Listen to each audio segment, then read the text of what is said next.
بسم الله الرحمن الرحيم الحمد لله رب العالمين والصلاة والسلام على سيد الأنبياء والمرسلين أما بعد فأعوذ بالله من الشيطان الرجيم بسم الله الرحمن الرحيم شرح وقود رسم المفتی کے اسباق ہمارے چل رہے ہیں اور کل کچھ جو ہے ماقبل اسباق کے حوالے سے کچھ باتیں ہوئی تھیں. ایک دو اور چیزیں ہم دیکھ لیتے ہیں، اس کے بعد انشاءاللہ الکریم ہم جو ہے آگے اپنے سبق کو دیکھیں گے. اچھا، ایک چیز ہم نے جو ہے وہ پیچھے بار بار پڑھی ہے، وہ یہ ہے کہ امام اعظم رحمۃ اللہ تعالی علیہ کے جو اصحاب ہیں، تلامذہ ہیں، ان کے اقوال پر بھی فتویٰ دیا جاتا ہے. اور در اصل ایسا ہوتا ہے، اس کی بنیاد یہ ہے کہ انہیں در حقیقت حضرت امام اعظم ابو حنیفہ رحمۃ اللہ تعالی علیہ کی جانب سے یہ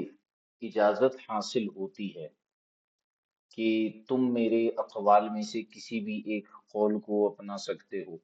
یہ پیچھے ہم نے یہ بحث پڑھی تھی.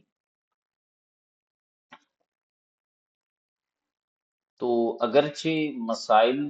کی جو بنیاد ہوتی ہے وہ امام اعظم ابو حنیفہ رحمۃ اللہ تعالی علیہ کے اصول اور آپ کے بیان کردہ قواعد کے اوپر ہی ہوتی ہے، لیکن اس کے ساتھ ساتھ کئی ایسے اقوال ہوتے ہیں جو کہ حضرت امام اعظم ابو حنیفہ رحمۃ اللہ تعالی علیہ کے کی ہی روایات ہوتی ہیں. بس جیسے کہ کل بھی میں نے عرض کیا تھا کہ بعض اوقات ایسا ہوتا ہے کہ وہ امام اعظم رحمۃ اللہ تعالی علیہ کی طرف منسوب نہیں ہوتی، آپ کے اصحاب میں سے کسی ایک کی طرف منسوب ہو کر مشہور ہو جاتی ہیں. تو بعض اوقات مسائل ایسے ہوتے ہیں کہ جو امام اعظم کے قواعد کی روشنی میں صاحبین نے بیان کیے ہوتے ہیں، یا بعض اوقات ایسے ہوتے ہیں کہ امام اعظم کے ہی اقوال ہوتے ہیں لیکن مشہور اقوال نہیں ہوتے اور آپ کے اصحاب کے نام سے مشہور ہو جاتے ہیں. تو وہ بھی پھر جب آگے جا کر ان پر فتویٰ دیا جاتا ہے تو یوں لگتا ہے جیسے آپ کے اصحاب کے اقوال پر فتویٰ ہوا ہے، حالانکہ در حقیقت وہ امام اعظم کی ہی کوئی روایت ہوتی ہے. اب جو آپ کے تلامذہ ہیں، آپ کے جو اصحاب ہیں، یہ آپ کے ہی اقوال کی روشنی میں ضرورت کی وجہ سے، تغیر زمانہ کی وجہ سے، عرف کی وجہ سے جو ہے وہ آپ کے قول سے ہٹ کر، آپ کے مشہور قول سے ہٹ کر جو ہے وہ فتویٰ دے دیتے ہیں. ٹھیک ہے. اب اس پر جو ہے ہمیں مثالیں مل سکتی ہیں، ہدایہ شریف وغیرہ میں ہمیں اس کی مثالیں ملتی ہیں. بعض اوقات ایسا ہوتا ہے کہ امام اعظم کے قول کو چھوڑ کر آپ کے اصحاب کے قول پر جو ہے وہ فتویٰ دیا جاتا ہے، اور پھر مشائخ جو بعد کے فقہائے احناف آتے ہیں وہ بھی اسی قول کو مفتابی قرار دے دیتے ہیں. اور وہ یہی فرماتے ہیں کہ اگر امام اعظم رحمۃ اللہ تعالی علیہ بھی اس دور میں ہوتے تو وہ بھی اسی قول کو اختیار فرماتے جو ہم نے بیان کیا. ہدایہ شریف میں اس کے حوالے سے ایک مسئلہ ہے. یہ جو اینٹوں کا کام ہوتا ہے اور اینٹوں کو جو آگ میں جلایا جاتا ہے، تاپا جاتا ہے ان کو، اور اس کی جو ہے وہ لوگ اجرت لیتے ہیں، یہ کام کرنے کی اجرت لیتے ہیں. اینٹوں کو پکایا جاتا ہے، آپ نے دیکھا ہوگا کچھ اینٹیں کچی ہوتی ہیں اور کچھ اینٹیں جو ہے وہ پکی ہوتی ہیں. تو جو کنسٹرکشن کا کام ہوتا ہے اس میں عموماً پکی ہوئی اینٹیں ہی استعمال کی جاتی ہیں، کیونکہ یہ مضبوط ہوتی ہیں، پکنے کے بعد انتہائی مضبوط ہو جاتی ہیں. اب اس حوالے سے ہدایہ شریف میں ایک مسئلہ ہے کہ یہ جو اینٹوں کو پکانے والا ہوگا، اینٹوں کو تاپنے والا ہوگا، یہ اس اجرت کا کب مستحق ہوگا. ٹھیک ہے. تو اس حوالے سے فرمایا کہ جیسے آپ نے دیکھا ہوگا مختلف ویڈیوز وغیرہ کے اندر یا کسی کے علاقے میں اگر یہ کام ہوتا ہے تو آپ نے دیکھا ہوگا کہ اینٹوں کو جو ہے وہ ایک فریم کی طرح جو ہے وہ لگایا جاتا ہے. اور بھٹی کے اندر داخل کیا جاتا ہے، اور بھی اس کے کئی طریقے جو ہے اس کو پکانے کے استعمال کیے جاتے ہیں۔ تو اس کے حوالے سے یہ ہے کہ اگر مثال کے طور پر جو اینٹیں تاپنے والا ہے اس نے اینٹوں کو جو ہے وہ کھڑا کر دیا اور ان کو ایک ترتیب سے رکھ دیا، اب بالفرض چونکہ وہ کچی ہوتی ہیں تو اگر اینٹوں کا کوئی نقصان ہو جاتا ہے، وہ گر جاتی ہیں، ساری کی ساری اینٹیں ٹوٹ جاتی ہیں، تو اس حوالے سے مسئلہ یہ ہے کہ یہ نقصان جو ہوگا وہ مالک کا ہوگا۔ اینٹ جو تاپنے والا ہے یعنی اینٹوں کو جو پکانے والا ہے اس کا نقصان نہیں ہے یہ، یعنی اس کی اجرت میں سے جو ہے یہ نہیں لیا جائے گا۔ اور اگر اینٹوں کو کھڑی کرنے سے پہلے، ان کو ترتیب دینے سے پہلے نقصان ہوا تو یہ جو ہے وہ اینٹوں کو تاپنے والے کا جو ہے وہ نقصان شمار ہوگا، اس کے اوپر یہ معاملہ ہوگا۔ ٹھیک ہے، لہٰذا ایسی صورت میں اگر اینٹوں کو ترتیب سے رکھنے سے پہلے ان کے اندر جو نقصان پیدا ہوا تو اس صورت کے اندر وہ جو کاریگر ہے وہ اجرت کا مستحق نہیں ہوگا، اور اگر ترتیب سے رکھنے کے بعد نقصان ہوا تو وہ مالک کا ہے، کیونکہ وہ جو اجیر ہے وہ کام کرنے والا ہے وہ اپنا کام کر چکا ہے۔ اب یہ جو قول ہے کہ یہ جو مزدور ہے اور یہ کام کرنے والا ہے، یہ اپنے کام کے کرنے کے بعد جو اس کا نقصان ہوگا، اس میں جو ہے وہ کیا کہتے ہیں اس کو، یعنی جب اس نے اپنا کام مکمل کر لیا تو اب جو نقصان ہو رہا ہے تو مالک کا ہوا۔ کام کے دوران یا کام سے پہلے جو نقصان ہوگا، اینٹیں اس کے ہاتھ میں ہیں کچی، تو اب جو وہ ٹوٹیں گی یا اس میں جو نقصان ہوگا وہ اجیر کا ہوگا، اس شخص کا ہوگا، کام کرنے والا ہوگا، کام کرنے والے کا ہوگا، اور وہ اس صورت میں اجرت کا مستحق نہیں ہوگا۔ یہ قول امام اعظم رحمۃ اللہ تعالی علیہ کا ہے، جبکہ صاحبین اس حوالے سے فرماتے ہیں کہ یہ شخص جو ہے اجرت کا مستحق اس وقت ہوگا کہ جب اس نے اینٹوں کو جو ہے وہ ترتیب دے دیا، یعنی ترتیب دیتے وقت جو اس کا ایک معاملہ ہوتا ہے اس وقت یہ اجرت کا مستحق ہو جائے گا۔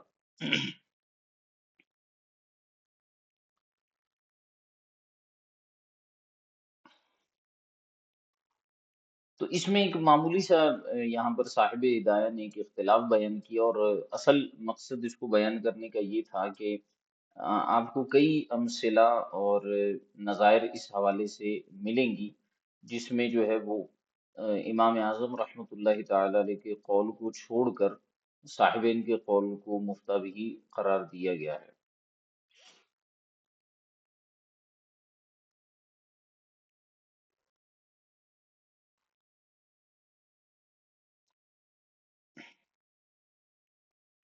اچھا جی، چلے سبق کو جو ہے وہ یہاں سے آج ہم شروع کرتے ہیں، جہاں سے نئے اشعار جو ہے وہ بیان ہو رہی ہیں۔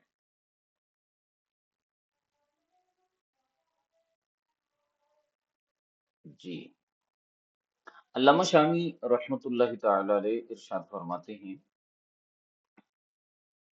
وحیث لم یوجد له اختیار فقول یعقوب هو المختار، ثم محمد فقوله الحسن، ثم ظفر وابن زیاد الحسن، وقیل بالتخییر فی فتواه ان خالف الامام صاحباه، وقیل من دلیله اقوى رجحا وذا لمفت ذی اجتہاد اصح۔ پہلا جو شعر علامہ شامی رحمۃ اللہ تعالی علیہ نے بیان فرمایا، آپ رحمۃ اللہ تعالی علیہ ارشاد فرماتے ہیں، وحیث لم یوجد له اختیار فقول یعقوب هو المختار۔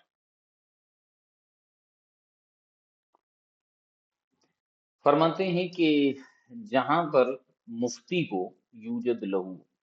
حیث لم یوجد لہو، جہاں پر مفتی کو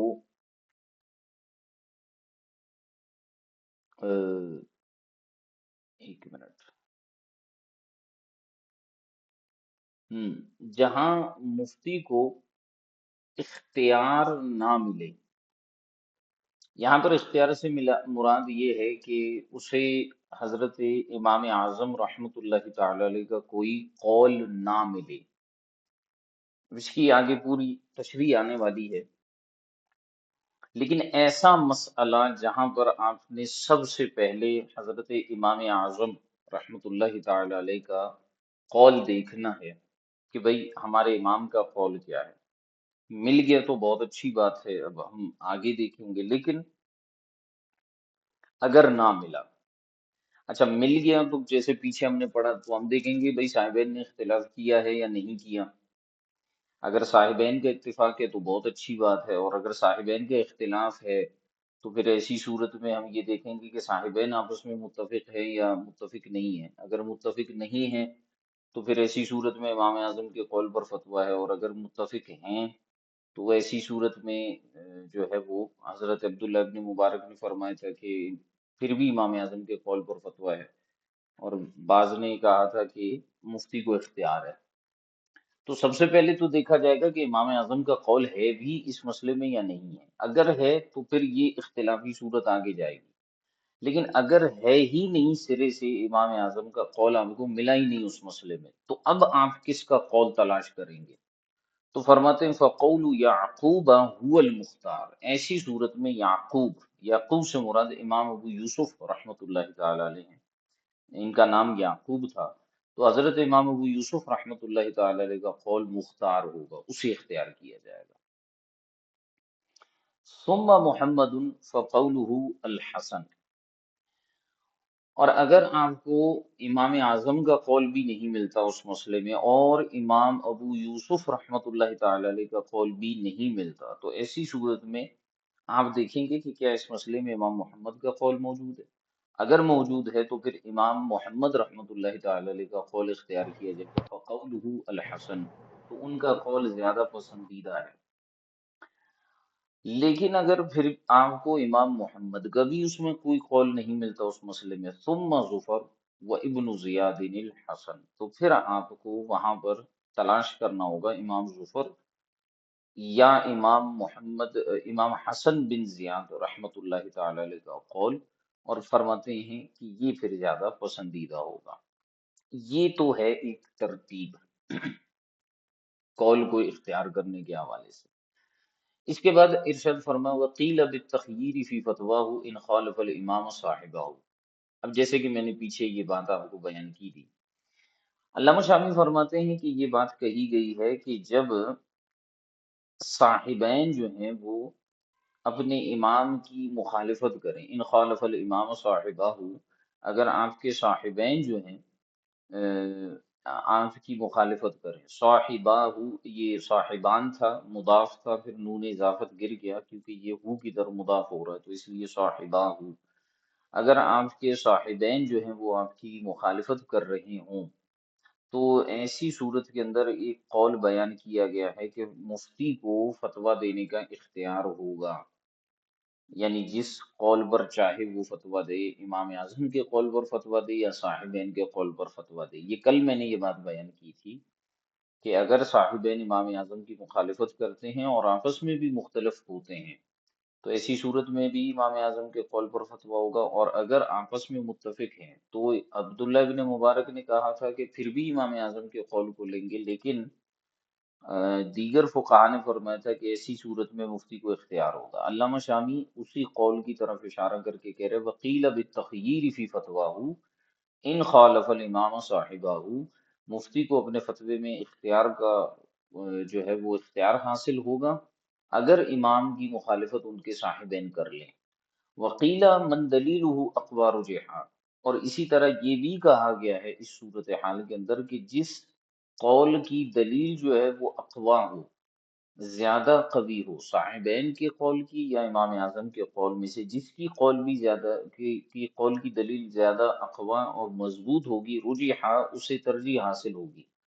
وزال مفت ذی اجتہاد الاصح۔ شاید یہ سوال مجھ سے کل بھی ہوا تھا اور پہلے بھی کیا گیا ہے، علامہ شامی اس کی خود صراحت فرما رہے ہیں کہ وزال مفت ذی اجتہاد الاصح،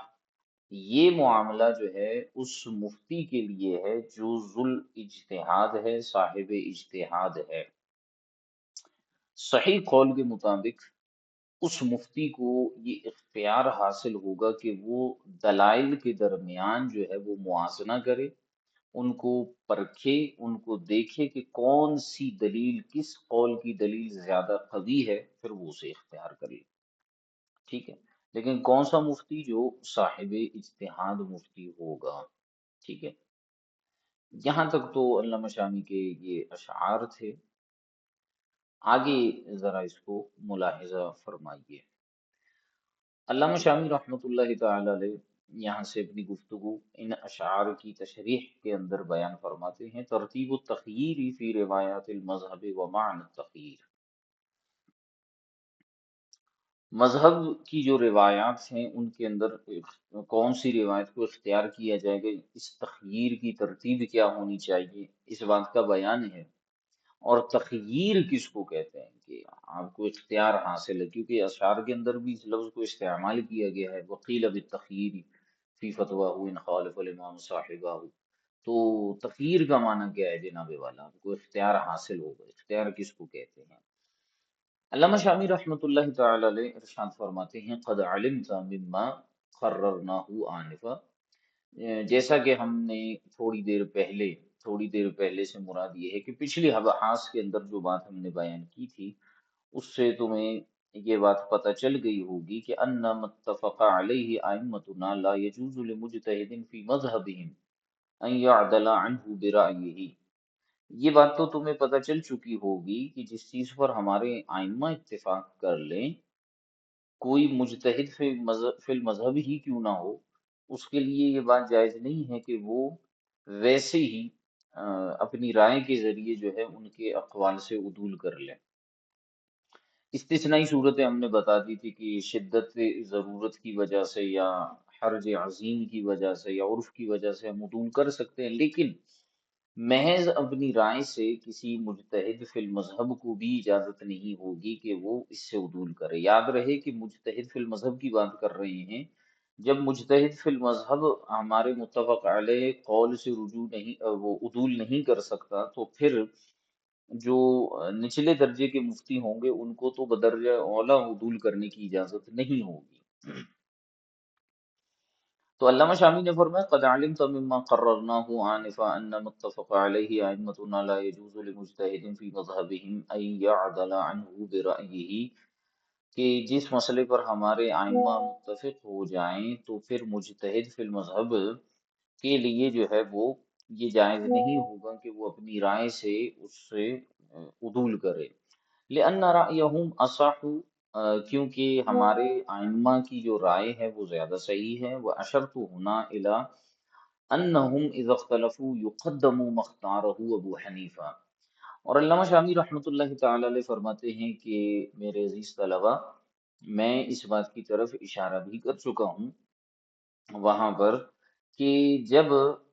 ہمارے آئمہ کا اس معاملے میں کسی بھی صورتحال کے اندر اختلاف ہو جائے، انہم اذا اختلفوا، جب ہمارے آئمہ ثلاثہ، امام اعظم، امام ابو یوسف اور امام محمد کا اگر کوئی اختلاف ہو جائے تو یقدم، تو مقدم کیا جائے گا اس قول کو، اس روایت کو، مختارہ ابو حنیفہ تھا،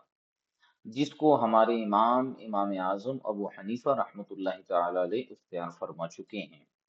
سواء وافقہ احد اصحابہ او لا، سمجھیے گا بات کو، چاہے امام صاحب کے اصحاب میں سے کسی نے اسے اختیار کیا ہو یا نہیں۔ ٹھیک ہے، اگر اختلاف ہے اور اختلاف میں کوئی ایسا قول آپ کو ملتا ہے جو ہمارے امام کا ہے، تو وہاں پر ہم امام کے قول کو اختیار کریں گے، چاہے صاحبین میں سے کسی نے آپ کی موافقت کی ہے یا نہیں کی۔ ٹھیک ہے، اچھا، علامہ شامی اس مسئلے کو اجمالاً بیان کر رہے ہیں، یاد رکھیے گا اس میں کئی تفصیلات ہیں، جیسا کہ میں بار بار اس کا تذکرہ کرتا رہتا ہوں کہ اجل الاعلام کے اندر یہ پوری بحث آئے گی کہ امام اعظم کے قول پر فتویٰ کیسے ہے۔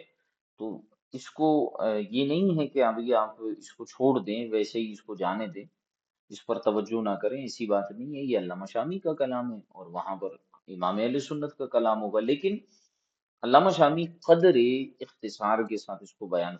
فرماتے ہیں کہ میں نے یہ بات اشارے سے بیان کی ہے آپ کو کہ جہاں پر ہمارے ائمہ کا اختلاف ہوگا وہاں پر ہمارے امام اعظم ابو حنیفہ رحمۃ اللہ تعالی علیہ کے قول کو تقدم حاصل ہوگا، چاہے آپ کے اصحاب میں سے کوئی آپ کی موافقت کرے یا نہ کرے۔ فَإِن لَمْ يُوجَدْ لَهُ اختیار قدم مختارہ یعقوب فَإِن لَمْ يُوجَدْ لَهُ اختیار، اگر امام اعظم رحمۃ اللہ تعالی علیہ کا کوئی اختیار کردہ قول نہ ملے،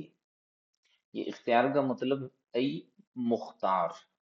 یہ سمجھیے گا، اس کو اختیار مصدر ہے باب افتعال سے، اور یہاں مصدر بمعنی مختار ہے، یعنی مفعول کے تعویل میں استعمال ہو رہا ہے کہ اگر امام اعظم رحمۃ اللہ تعالی علیہ کا اختیار نہ پایا جائے، اختیار سے مراد آپ کا قول مختار نہ پایا جائے، وہ قول جسے آپ نے اختیار فرمایا ہو وہ اگر ہمیں نہ ملے، فَإِن لَمْ يُوجَدْ لَهُ اخْتِيَارٌ قُدِّمَ مَخْتَارَهُ یعقوب، تو ایسی صورت میں یعقوب کا قول مختار جو ہے وہ مقدم ہوگا۔ یعقوب کون ہے؟ وہ ہوا اسم ابی یوسف،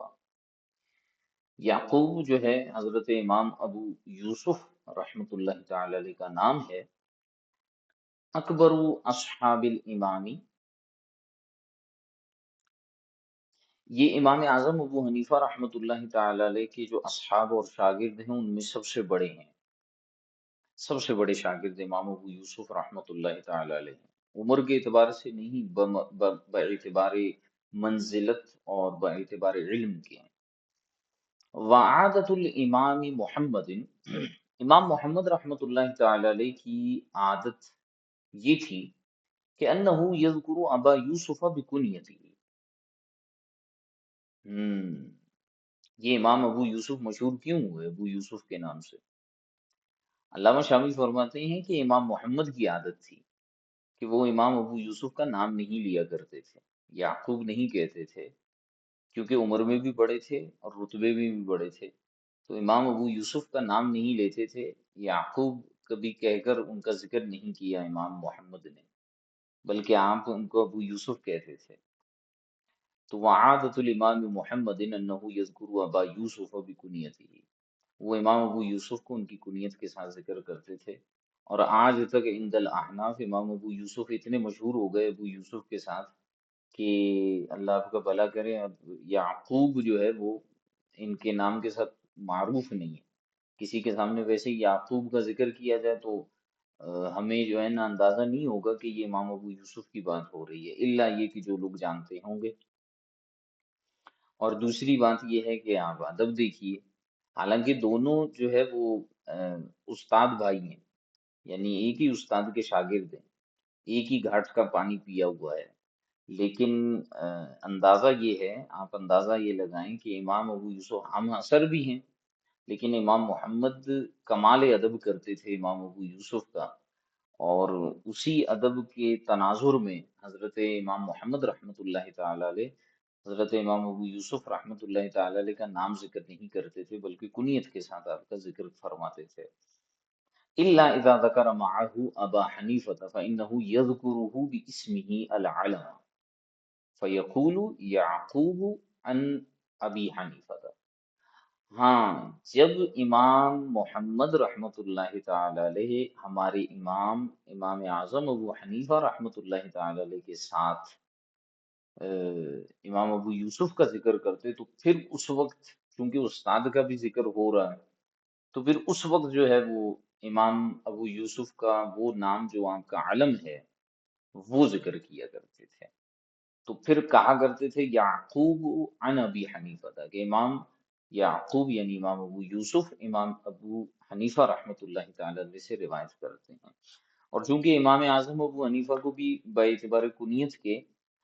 جو ہے وہ آپ کا ذکر خیر ہوتا تھا، تو اس لیے امام ابو یوسف کو بھی کنیت کے ساتھ آپ کا ذکر کیا جاتا تھا۔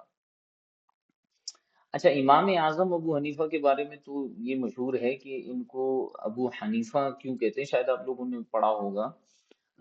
بعض نے یہ اس کی تعویل بیان کی ہے کہ جو ہے وہ حنیفہ شاید آپ کی کوئی بیٹی ہوگی، لیکن فقہائے احناف نے اس کی تردید کیا، فرمائے کہ ان کی کوئی بیٹی حنیفہ کے نام سے نہیں تھی،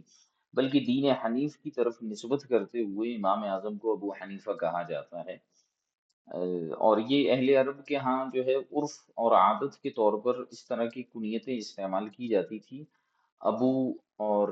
اخن اور اس طرح کے جو ہے وہ الفاظ کے ساتھ اضافت کی جاتی تھی۔ ابو کا معنی یہاں پر باپ نہیں ہے، ٹھیک ہے، بلکہ ابو اور اخن جو ہے بعض اوقات والے کے معنی میں بھی استعمال ہوتا ہے۔ تو جیسے ابو الحرب کا معنی جو ہے وہ جنگ کرنے والا، بہت زیادہ جنگ کرنے والا، تو اسی طرح یہاں پہ ابی حنیفہ ہے۔ رہی بات امام ابو یوسف کی، تو غالباً جو ہے ان کی جو معروف کنیت ہے وہ ابو یوسف ہوگی، یعنی کسی اولاد کی طرف نسبت کرتے ہوئے، ورنہ پھر جو ہے وہ کوئی اور وجہ ہوگی کہ جس کی وجہ سے ان کو ابو یوسف امام محمد کہا کرتے تھے۔ اچھا، تو بہرحال علامہ شامی رحمۃ اللہ تعالی علیہ کیا فرما رہے تھے؟ ہاں، اب فرما رہے تھے کہ الا اذا ذکر معه ابا حنیفہ فانه يذكره باسمه العلم فيقول يعقوب عن ابي حنیفہ۔ آپ فرمایا کرتے تھے جب امام اعظم کے ساتھ آپ کا ذکر کرتے تو کہتے تھے یعقوب عن ابی حنیفہ تھا۔ اچھا، اور پھر فرماتے ہیں وَكَانَ ذَلِكَ بِوَصِيَّةٍ مِّنْ أَبِي يُوسُفَ تَأَدَّبًا مَعَ شَيْخِهِ ابی حنیفہ رحمهم اللہ تعالی جمیعا ورحمنا بهم وادام بهم النفع الى یوم القیامہ۔ اور امام محمد رحمۃ اللہ تعالی علیہ کو اس بات کی وصیت خود امام ابو یوسف نے کی تھی۔ وکان ذالک بوصیۃ من ابی یوسف، یہ امام ابو یوسف کی ہی وصیت میں سے تھا، تعدبا مع شیخہ ابی حنیفہ تھا۔ امام محمد رحمۃ اللہ تعالی علیہ جب امام ابو یوسف کو ابو یوسف کہہ کر پکارتے تھے تو آپ نے کبھی منع نہیں کیا، لیکن جب امام اعظم ابو حنیفہ رحمۃ اللہ تعالی علیہ کے ساتھ آپ کے نام کا ذکر آتا تو حضرت امام ابو یوسف اپنے شیخ اور اپنے استاد کا ادب کیا کرتے تھے، تو آپ نے وصیت کی تھی امام محمد کو کہ اے محمد، جب بھی میرا نام میرے استاد کے ساتھ ذکر کرو نا، تو پھر اس وقت جو ہے وہ پھر میری کنیت کا ذکر نہ کرنا، میرے نام ذکر کرنا، کیونکہ کنیت ادب کے لیے استعمال ہوتا ہے۔ تو جب استاد کا نام آ رہا ہو تو سارے کا سارا ادب استاد کے لیے ہونا چاہیے۔ تو امام ابو یوسف رحمۃ اللہ تعالی علیہ یہ چاہتے تھے کہ پھر سارے کا سارا ادب جو ہو وہ میرے استاد کا ہو، میرا نہ ہو۔ تو اس لیے امام ابو یوسف نے وصیت کی تھی امام محمد کو کہ آپ نے جو ہے وہ میرے نام کے ساتھ جب آپ استاد کا ذکر کریں تو پھر میرا نام ذکر کرنا۔ اور نام آپ کو پتہ ہے کسی بھی لغت میں دیکھیں تو یعنی کہیں بھی عرف جو ہمارے ہاں چلتا ہے وہاں پر نام لینا جو ہوتا ہے یہ اس کی شان میں گویا کہ کمی کرنا ہوتا ہے اور تکلف کی علامت ہوتی ہے۔ جیسے دو دوست آپس میں گفتگو کرتے ہیں، آپ جناب سے گفتگو کرتے ہیں، تو پھر ایک دوسرے کو پھر بعد میں کہتے ہیں کہ یار آپ جناب سے گفتگو جو ہے وہ مناسب نہیں لگ رہا، بے تکلف ہو کر گفتگو کرنی چاہیے۔ پھر کچھ عرصے کے بعد ایک دوسرے کا نام لینے لگتے ہیں۔ تو شریعت کو پسندیدہ یہ ہے کہ جو آپ سے بڑا ہو اس کا نام نہ لیا جائے، اس کا ادب کے طور پر یا اس کی کنیت کا ذکر کیا جائے یا آپ جناب کے ساتھ اس سے بات کی جائے۔ اور اسی وجہ سے جو ہے وہ شریعت مطہرہ کے اندر عورت کے لیے شوہر کا نام لینا مکروہ لکھا ہے فقہا نے۔ تو امام ابو یوسف رحمۃ اللہ تعالی علیہ کا ادب کرتے ہوئے امام محمد جو ہے آپ کی کنیت کا ذکر کرتے، لیکن جب استاد کی بات آتی تو امام ابو یوسف نے نصیحت اور وصیت فرمائی تھی کہ پھر اس وقت میرا نام آپ ذکر کر دیں، تاکہ اندازہ ہو کہ شیخ یہ ہے اور شاگرد یہ ہے۔ یعنی اگر یوں کہا جاتا نا کہ امام ابو یوسف امام ابو حنیفہ سے روایت کر رہے ہیں،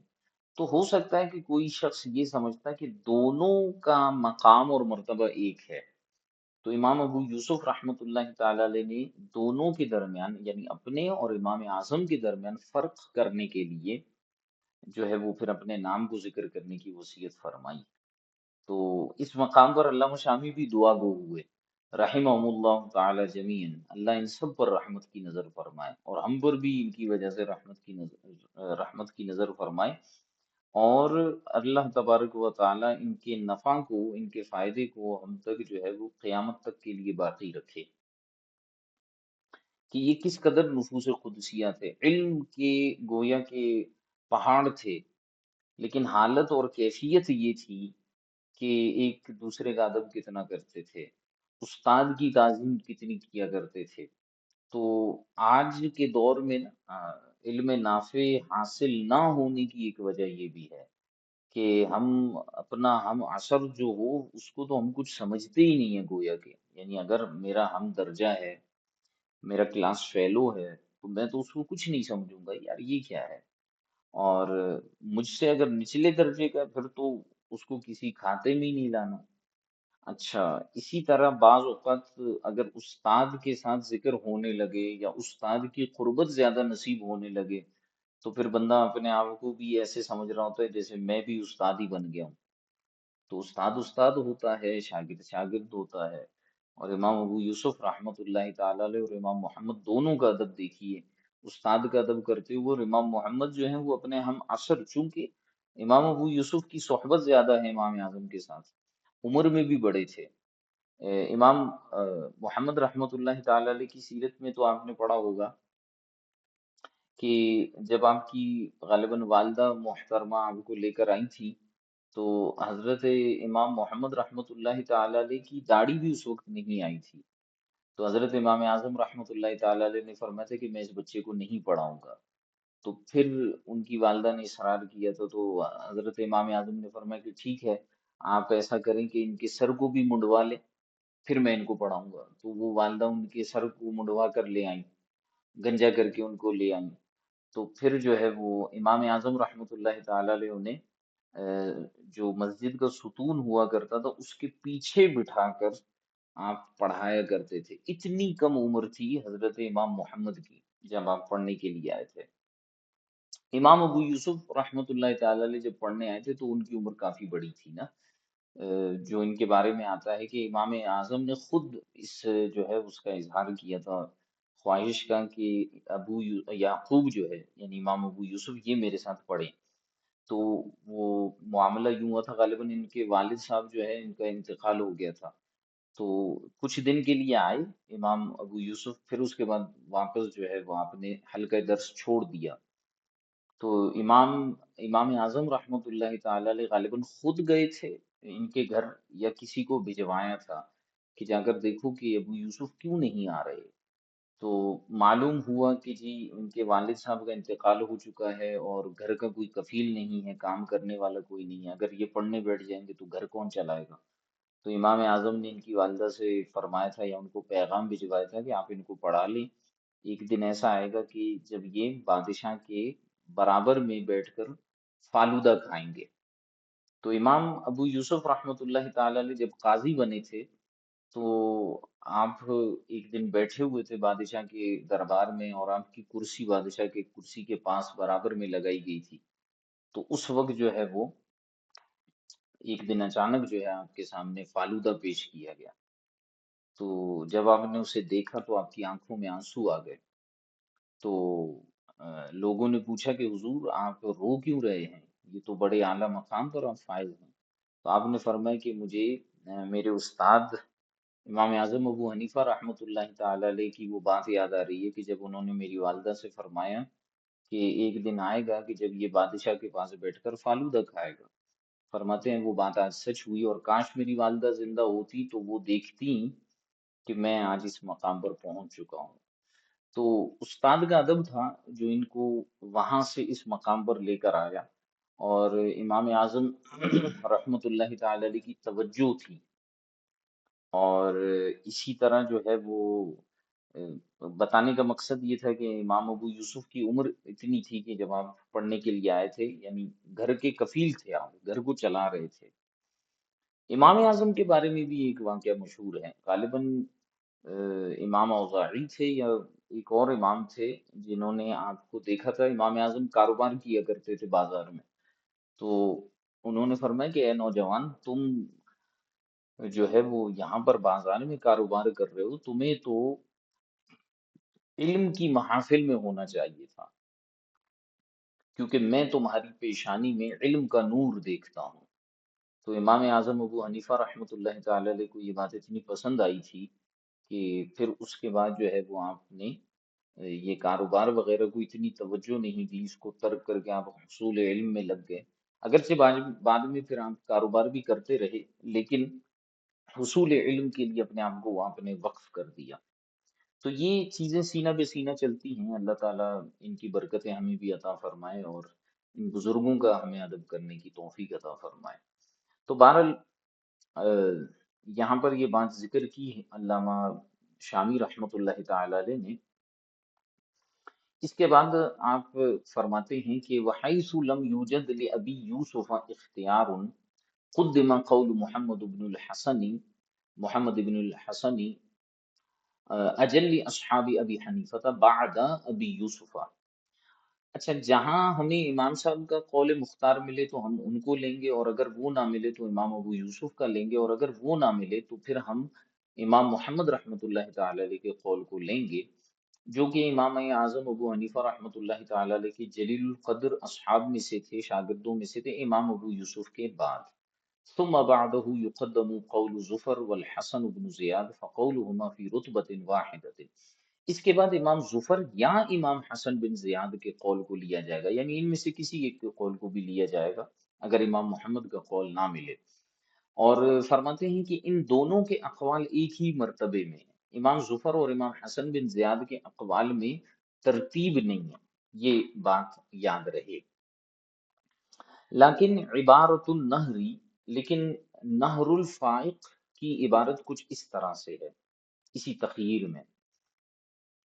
آپ رحمت اللہ تعالی علیہ صاحب نہر الفائق جو ہے وہ ارشاد فرماتے ہیں کہ وقیل اذا خالفه اصحابه وانفرد بقول يتخير المفتي، وقيل لا يتخير الا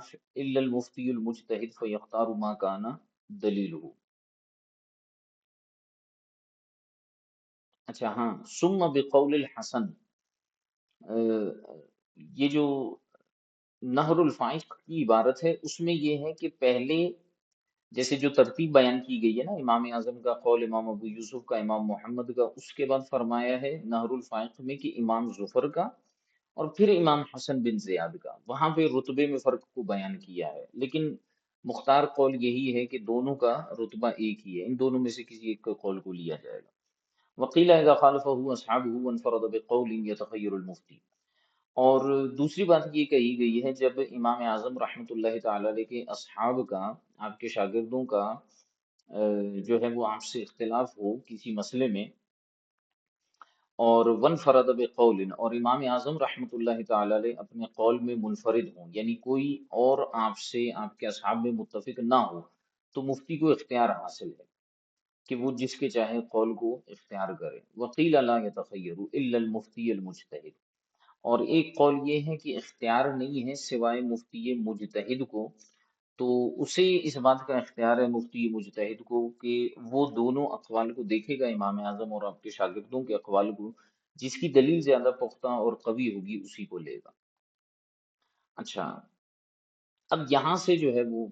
دوسری ایک عبارت لے کر آ رہے ہیں، یہ اب یہ ساری گفتگو جو چلے گی وہ امام اعظم رحمۃ اللہ تعالی علیہ کے قول پر فتویٰ دینے کے حوالے سے ہے۔ قال فی الفتاوی السراجیہ، فتاوی سراجیہ کے اندر علامہ سراج الدین رحمۃ اللہ تعالی علیہ نے ارشاد فرمایا، ثم الفتوى على الاطلاق على قول ابی حنیفہ ثم قول ابی یوسف ثم قول محمد ثم قول زفر والحسن بن زیاد۔ علامہ سراج الدین رحمۃ اللہ تعالی علیہ اپنی فتاوی میں ارشاد فرماتے ہیں کہ پھر فتویٰ جو ہے وہ مطلقاً امام اعظم رحمۃ اللہ تعالی علیہ کے قول پر ہے، اور پھر جو ہے وہ امام ابو یوسف کے قول پر ہے۔ اس کا مطلب یہ ہے کہ اگر امام اعظم رحمۃ اللہ تعالی علیہ کا قول نہ ملے، یہاں پھر ایسی صورتحال ہو کہ امام اعظم کے قول پر عمل کرنا مشکل ہو یا ناممکن ہو، تو ایسی صورت میں امام ابو یوسف کے قول پر، اور اگر ان کے قول پر بھی عمل نہ ہو یا ان کا قول نہ ملے تو امام محمد، پھر امام ظفر اور امام حسن بن زیاد۔ وقیلا اذا كان ابو حنیفہ فی جانب، اور یہ بھی کہا گیا ہے کہ اگر ایک طرف امام اعظم ابو حنیفہ ہوں، وصاحبہ فی جانب، اور ان کے اصحاب یعنی صاحبین امام ابو یوسف اور امام محمد یہ ایک طرف ہوں، تو فالمفتی، تو پھر مفتی کو کیا ہوگا، بالخیاری اختیار حاصل ہوگا، والاول اصح اذا لم يكن المفتی مجتہدا، اور پہلا جو قول ہے وہ زیادہ صحیح ہے جبکہ مفتی جو ہے وہ مجتہد نہ ہو، یعنی اگر جو ہے وہ مفتی مجتہد ہے تو پھر ایسی صورت کے اندر تو وہ دلائل میں غور و فکر کر کے جو ہے وہ کیا کرے گا، جو قول اسے مضبوط لگے گا اسی پر جو ہے وہ فتویٰ دے گا۔ ومثلہ فی متن تنویر اول کتاب القضاء، اور اسی کی طرح جو ہے وہ تنویر الابصار کے اندر علامہ طبرتاشی رحمۃ اللہ تعالی علیہ نے بھی بیان فرمایا ہے کتاب القضاء کے شروع میں۔ وقال فی آخر کتاب الحاوی القدسی، الحاوی القدسی جو کتاب ہے اس کے آخر میں مصنف رحمۃ اللہ تعالی علیہ نے ارشاد فرمایا کہ وَمَتَى لَمْ يُوجَدْ فِي الْمَسْأَلَةِ عَنْ أَبِي حَنِيفَةَ رِوَایَةٌ يُؤْخَذُ بِظَاهِرِ قَوْلِ أَبِي یوسف، اگر کسی مسئلے میں امام اعظم ابو حنیفہ سے کوئی روایت نہ ملے تو وہاں پر جو ہے امام ابو یوسف کے ظاہری قول کو لیں گے، ثم بظاہر قول محمد، پھر امام محمد رحمۃ اللہ تعالی علیہ کے ظاہر قول کو لیں گے، ٹھیک ہے۔ اچھا جی، ثم بظاہر قول ظفر والحسن وغیرہ، پھر اس کے بعد جو ہے امام ظفر اور امام حسن کے ظاہر قول کو لیں گے۔ الاکبر فالاکبر ہکذا الی آخر من کان من کبار الاصحاب، کہتے ہیں سب سے پہلے ترتیب یہ ہے، اصول یہ ہے کہ پہلے جو سب سے بڑا ہوگا اسی کے قول کو لیا جائے گا، الاکبر فالاکبر کے تحت، ہکذا الی آخر، اسی طرح آخر تک چلتا جائے گا، من کبار الاصحاب، جو آپ کے سب سے بڑے بڑے اصحاب ہیں وہاں تک یہ سلسلہ چلتا رہے گا۔ وقال قبلہ، اور اس بحث سے جو پہلے جو ہے وہ یہ بھی فرمایا ہے الحاوی القدسی کے اندر کہ وَمَتَى كَانَ قَوْلُ ابو یوسف ومحمد موافق قوله، اور جہاں پر بھی امام ابو یوسف اور امام محمد رحمۃ اللہ تعالی علیہ کا قول امام اعظم رحمۃ اللہ تعالی علیہ کے قول کے موافق ہو، تو لا یتعدی یا لا یتعدی عنہ، تو اس سے تعدی نہیں کی جائے گی، یعنی اس سے تجاوز نہیں کیا جائے گا، الا فیما مست الیہ الضرورت، لیکن جہاں پر ضرورت پیش آ جائے، یعنی اگر امام محمد اور امام ابو یوسف کا قول جو ہے وہ امام اعظم کے قول کے موافق ہو جائے تو پھر ایسی صورت میں ان کے اقوال کو چھوڑ کر ہم کہیں نہیں جائیں گے، ہاں ضرورت کی پیش نظر جو ہے ہم چھوڑ سکتے ہیں۔ وعلم انہ لو کان ابو حنیفہ رأی ما رآہ لفتہ بھی، اور فرماتے ہیں کہ یہ بات بھی ہمیں معلوم ہے کہ اگر امام اعظم ابو حنیفہ رحمۃ اللہ تعالی علیہ کان رآ ما رأو، کہ جو فقہا نے بعد کے فقہا نے جو دیکھا اور اس پر فتویٰ دیا، اگر امام اعظم بھی اسی کو دیکھ لیتے تو لفتہ بھی، تو وہ اسی پر فتویٰ دے دیتے۔ وقتا اذا کان احدہما معه فان خالفہ فی الظاہر قال بعض المشائخ یاخذ بظاہر قولہ، اور ایک اور صورتحال بیان کرتے ہیں کہ جب صاحبین میں سے کوئی ایک وہ امام اعظم رحمۃ اللہ تعالی علیہ کے ساتھ ہو، فإن خالفہ فی الظاہر،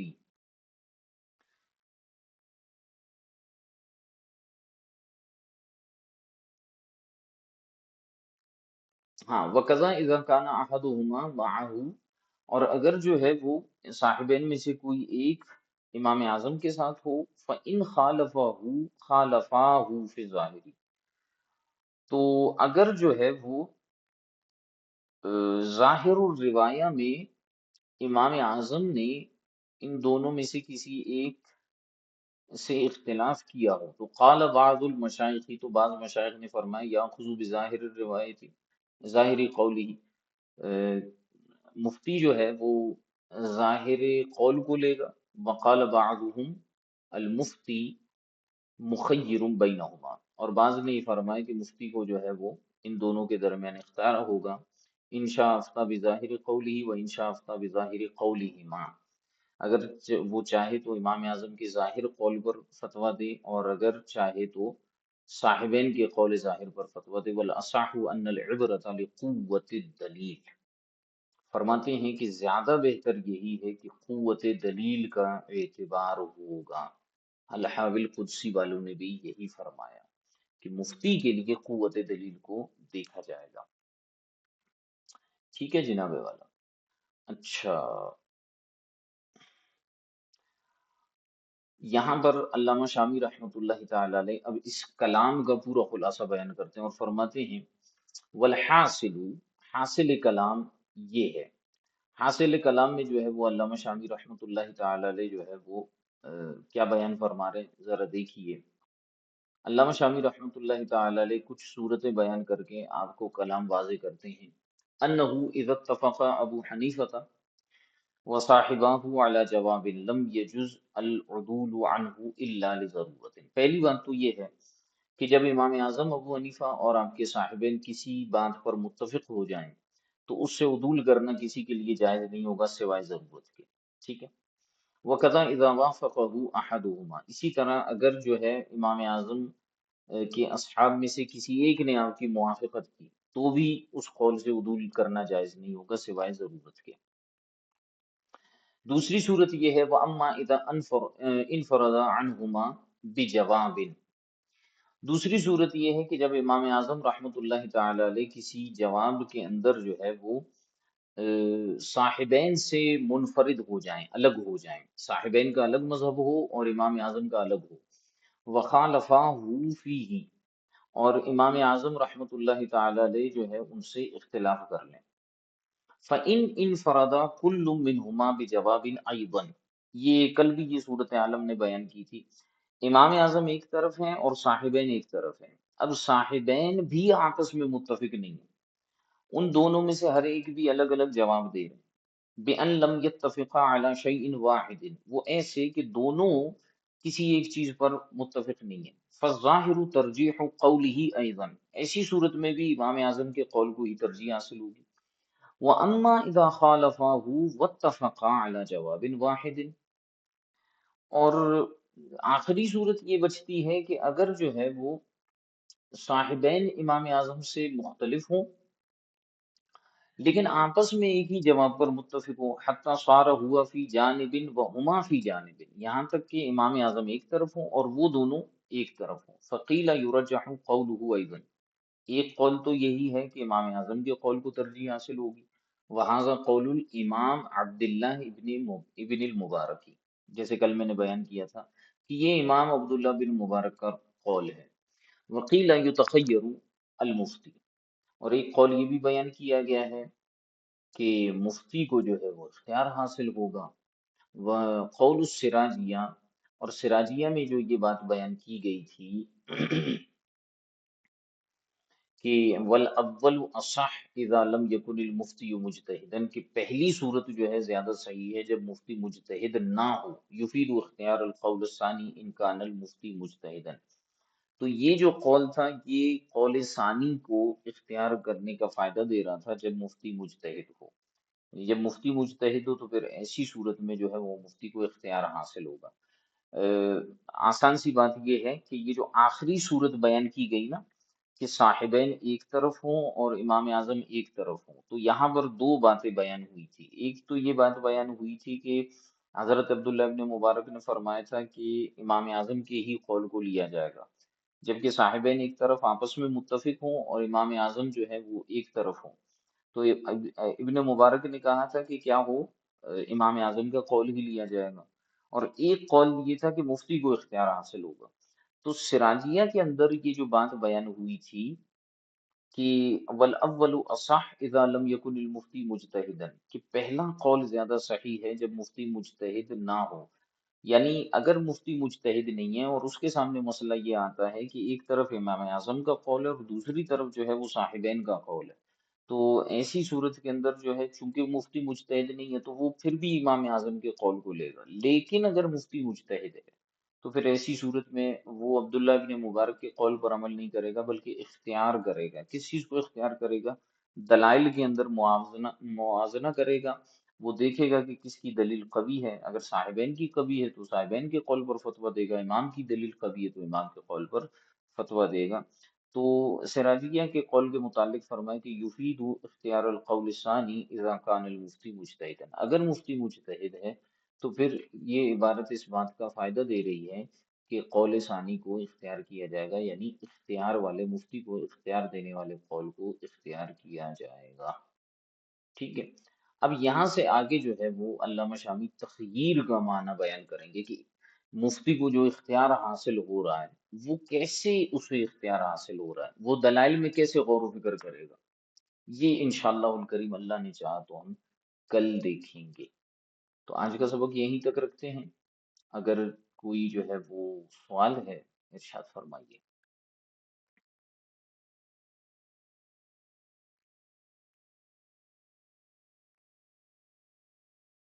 جی جناب، کوئی سوال ہے تو ارشاد فرمائیے۔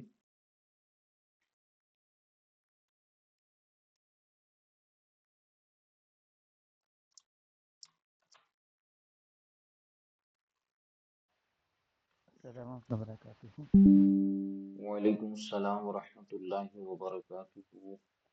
سر محترم، ہم نے پڑھا کہ امام یوسف کا آپ جو کی اصل آواز نام ہے کم آ رہی یعقوب۔ سر محترم، ہم نے پڑھا ہے کہ امام یوسف کا جو اصل نام یعقوب ہے، کیا ہے۔ احادیث کی متن کے اندر طرق کے اندر اگر امام یوسف کا ذکر آئے تو یوسف کے نام سے ہوگا، مجھے یعقوب کے نام سمجھ سے میں ہوگا؟ نہیں آ رہا آپ کیا کہہ رہے ہیں، آپ کی آواز کم آ کسی رہی ہے۔ جی فرمائیں۔ تھی کہ اگر کسی جگہ پہ حدیث کی یا کسی بھی روایت کے طرق ہوں، دو تین بندے، اس کے امام یوسف کا ذکر ہے تو یعقوب کے نام سے ہوگا، امام یوسف کے نام سے ہوگا؟ امام ابو یوسف کے نام سے ہی ہوگا۔ امام محمد کا طریقہ یہ تھا کہ وہ امام اعظم کے نام کے ساتھ جب ذکر کرتے تھے تو وہ یعقوب کہا کرتے تھے۔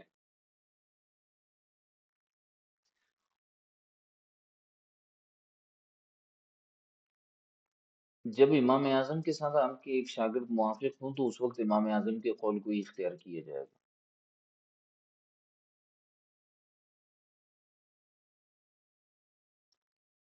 امام اعظم کے قول کو اختیار کیا جائے گا۔ اگر تینوں کا اتفاق ہے اسی قول کو اختیار کیا جائے گا، صاحبین کا اختلاف ہے امام اعظم سے تو دیکھا جائے گا کہ دونوں کا اختلاف ہے یا ایک کا اختلاف ہے، اگر ایک کا اختلاف ہے اور ایک آپ کے ساتھ ہے تب بھی امام کا قول لیا جائے گا، دونوں کا اختلاف ہے تو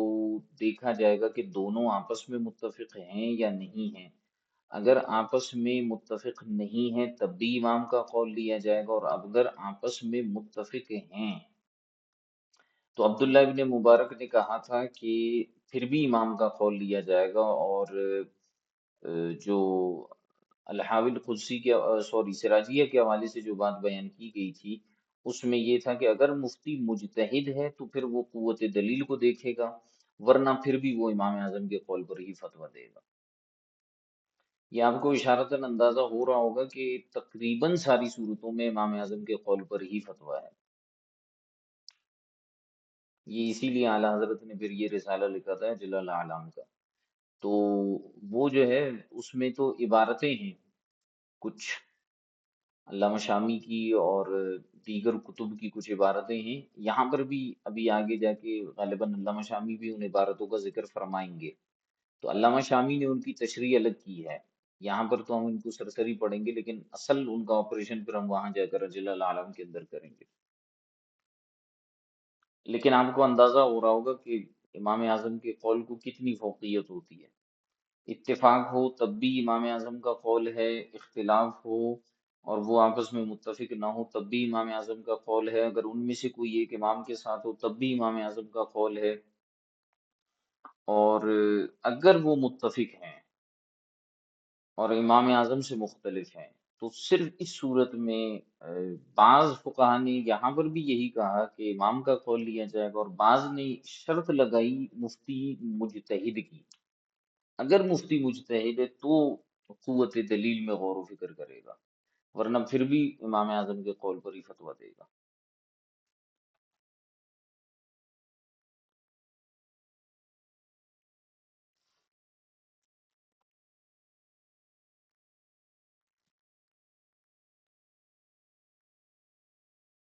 آج تعداد بھی کم نظر آ رہی ہے، میرے خیال سے سارے مزدور جو ہے نا وہ چھٹیوں پر چلے گئے ہیں۔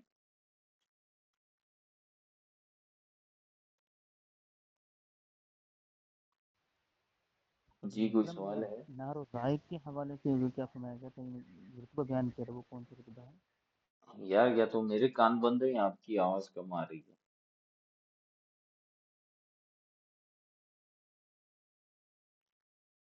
کیا فرما رہے ہیں؟ استاد محترم یہ جو نہر و رائق کے اندر جو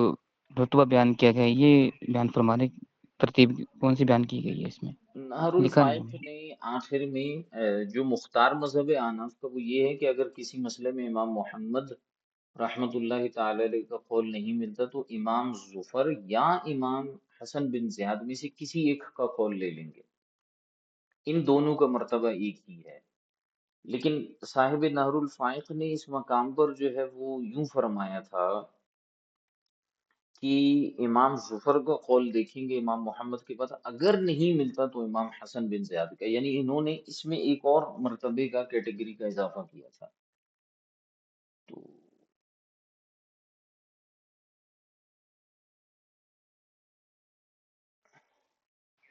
جزاک اللہ خیر۔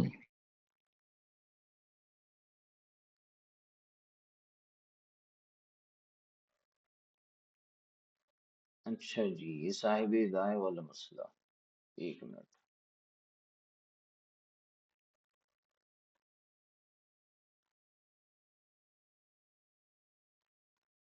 صاحب ہدایہ،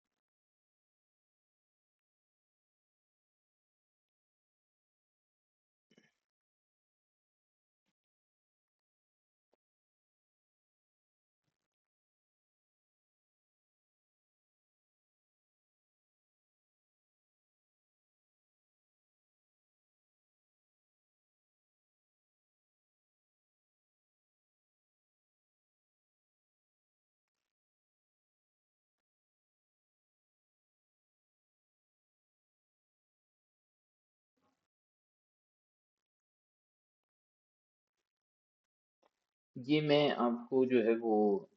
اللہ آپ کا بھلا کرے، ہدایہ شریف سے جو ہے اس کی عبارت نکال کر آپ کو گروپ میں بھیجوں گا ابھی کچھ دیر میں، اختلاف کے ساتھ، وہاں سے آپ دیکھیے گا، انشاءاللہ الکریم آپ کو میں پھر سمجھا بھی دوں گا اور اس کی وضاحت جو ہے وہ تحریراً پیش کر دوں گا۔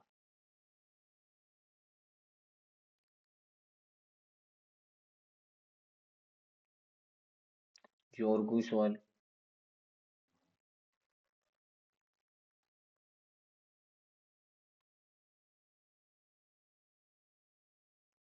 اور کوئی سوال؟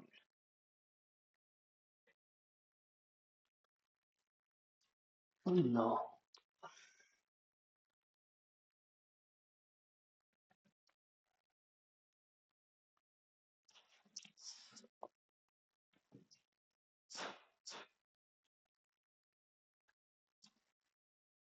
جی اور کوئی سوال؟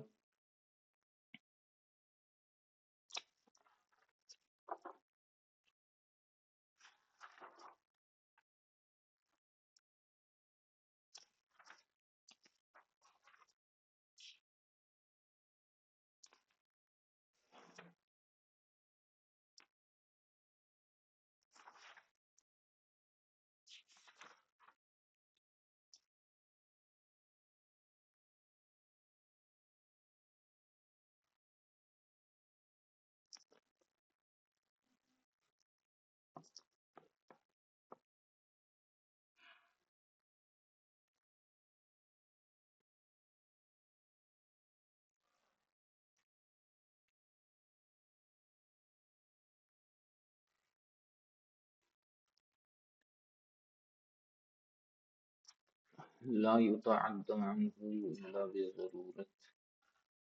ضرورت اس کی اتنی طویل بحث گزری ہے، آگے بھی آئے گی بھائی۔ امام اعظم اور صاحبین کے قول پر جب ان کا اتفاق ہوا آپس میں ان تینوں کا کسی مسئلے پر،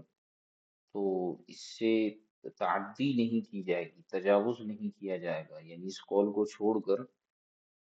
اس سے جو ہے وہ عدول نہیں کریں گے، ضرورت کی وجہ سے۔ ضرورت پیچھے جیسے گزری تھی نا وہ تعلیم قرآن والے مسئلے پر۔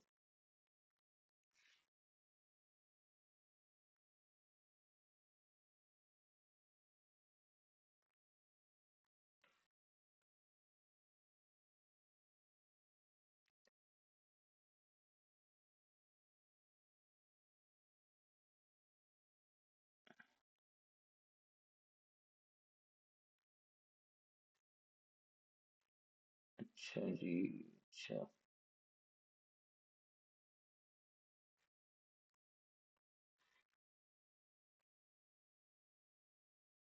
چیک فرما لیجیے، کیا چیک فرما؟ اس شور کا نام نہ لے، اس میں کراہت کون سی ہے، وجہ کیا ہے؟ ویسے تو علماء نے مطلقاً اس میں کراہت لکھی ہے، اور مطلقاً عموماً جو ہے وہ تحریمی کی طرف جاتا ہے، لیکن اگر ہم اس کو تنزیہی بھی لیتے ہیں، بلکہ شاید مجھے یاد پڑ رہا ہے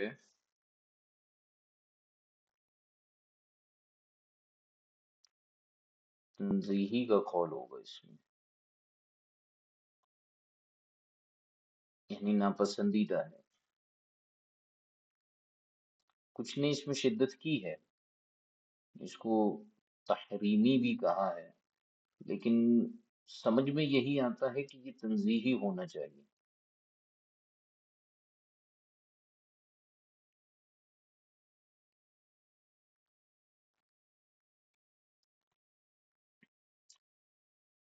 شوہر کا نام لینے والے مسئلے میں، اچھا صحیح، مسئلۃ الاستیجار علی الاذان وغیرہ، اس ضرورت کے تحت، اسی کے تحت آتے ہیں، آ نہیں سکتے، آتے ہیں، یہی تو کہا ہے۔ اب دیکھیں نا، وہاں علامہ شامی نے یہ فرمایا کہ صاحبین کا اور امام اعظم کا متفقہ قول ہے کہ طاعات پر اجرت لینا باطل ہے، یہ عبارت گزری تھی پیچھے، طاعات یعنی عبادات پر اجرت لینا باطل ہے، یہ ظاہر الروایت کی روایت بھی ہے اور ائمہ ثلاثہ کا متفق علیہ مسئلہ ہے، لیکن وہاں پر ہم نے کہا تھا کہ ضرورت کی وجہ سے جو ہے ہم کیا کریں گے، طاعات میں سے جن میں ضرورت والی علت پائی جائے گی وہاں پر جو ہے وہ استیجار ہوگا، استیجار علی الاذان علی تعلیم القرآن، تو وہ اسی میں سے آئے گا نا، لا یتعد عنہ الا بالضرورت۔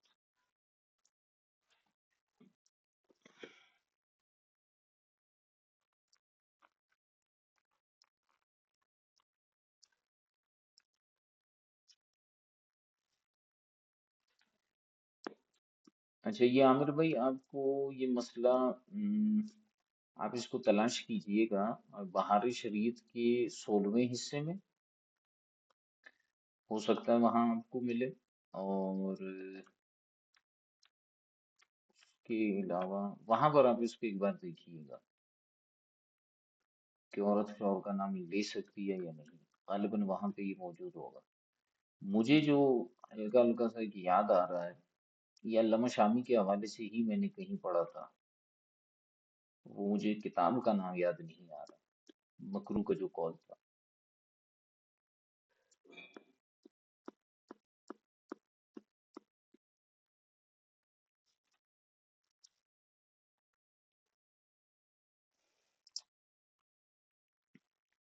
جی اور کوئی سوال؟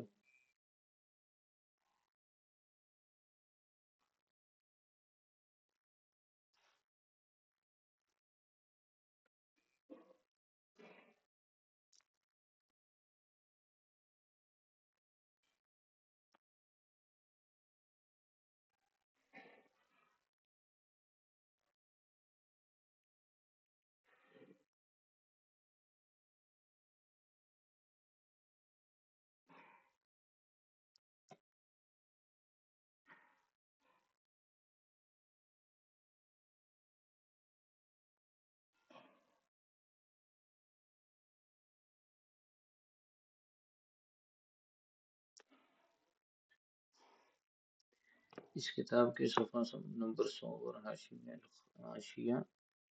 الخامسۃ السادسہ کی وضاحت فرماتے ہیں۔ ذرا صبر کیجیے گا۔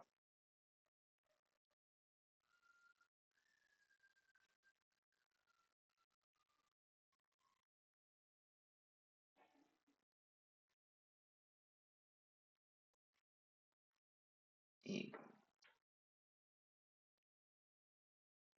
صفحہ نمبر 100 پر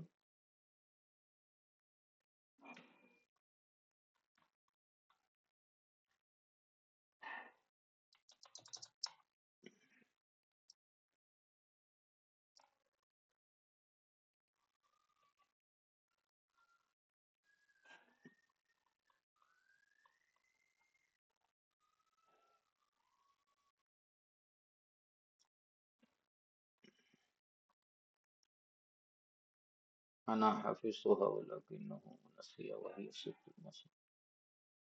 اچھا کیا ہے یہ جی؟ 5 اور 6 مولا لہما۔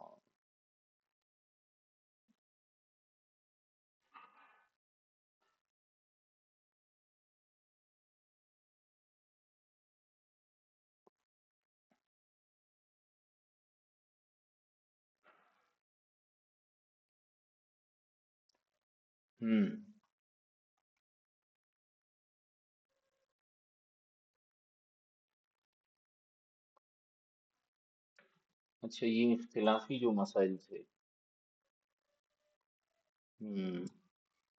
کیا ہے اس میں مسئلہ کیا آ رہا؟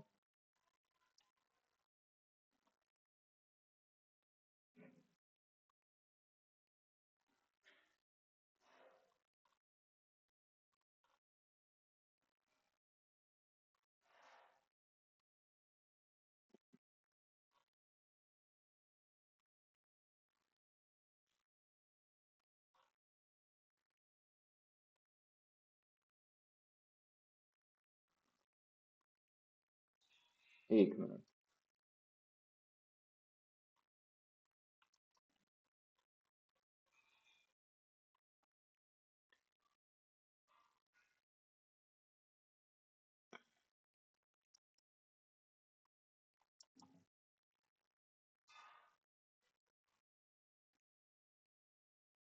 ایک منٹ ذرا انتظار کیجیے گا۔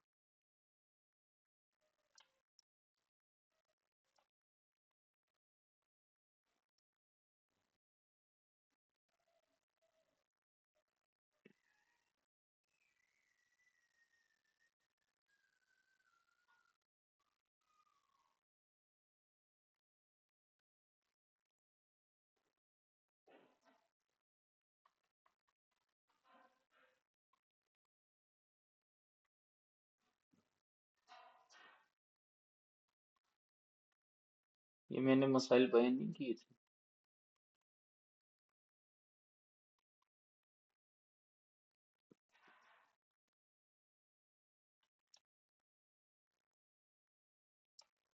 اچھا جی،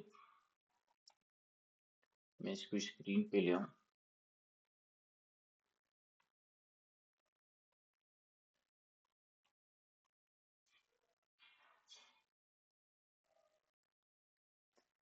جی ایک منٹ تشکیل۔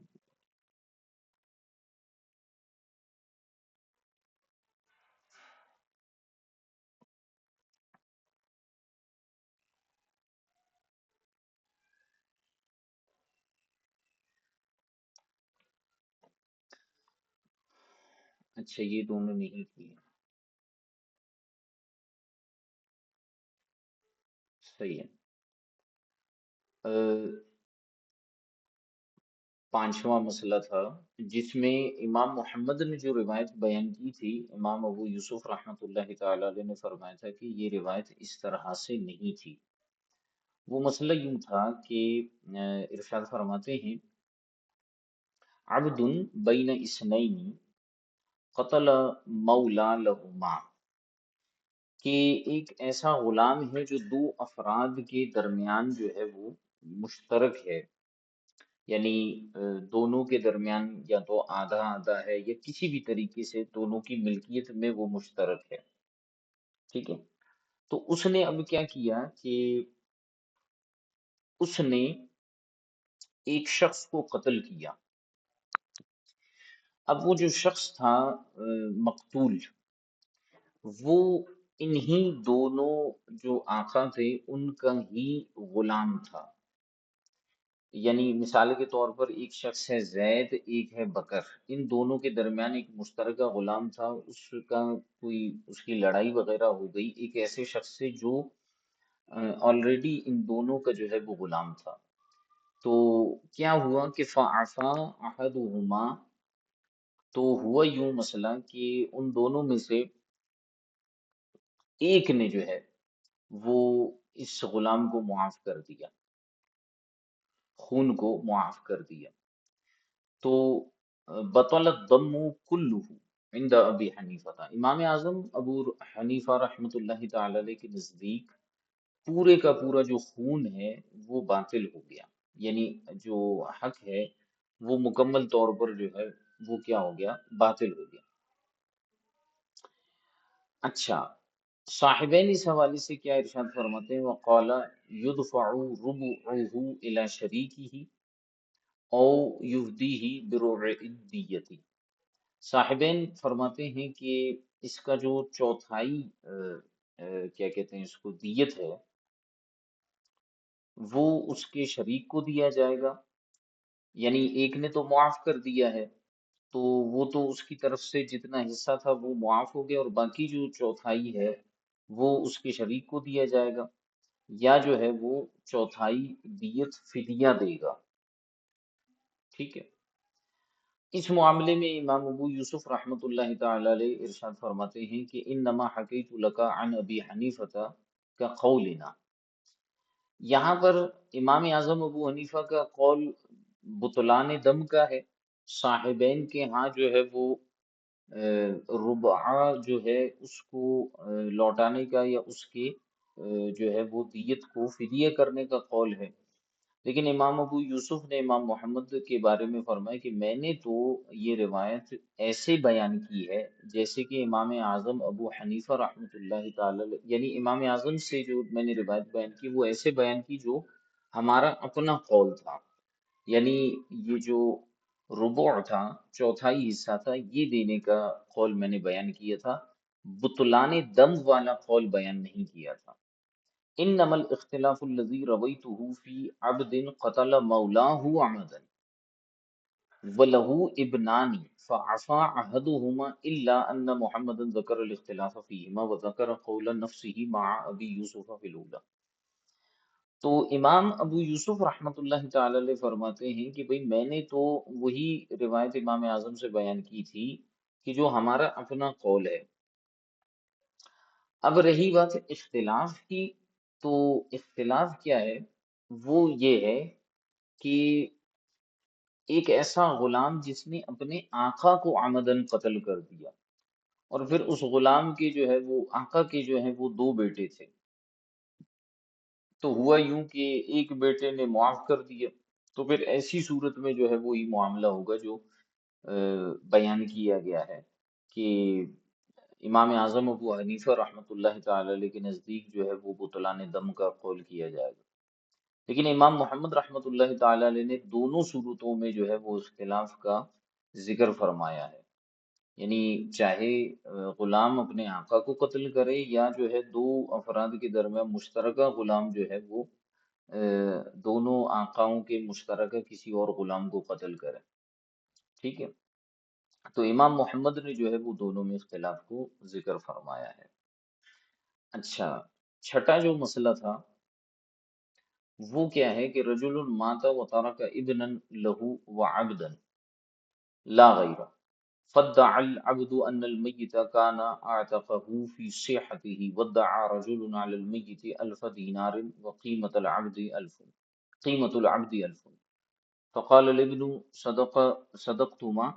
يسعى العبد في قيمتي وهو حر ويأخذها الغريم بدينه، وقال أبو يوسف إنما رويت لك ما دام يسعى في قيمته أنه عبد۔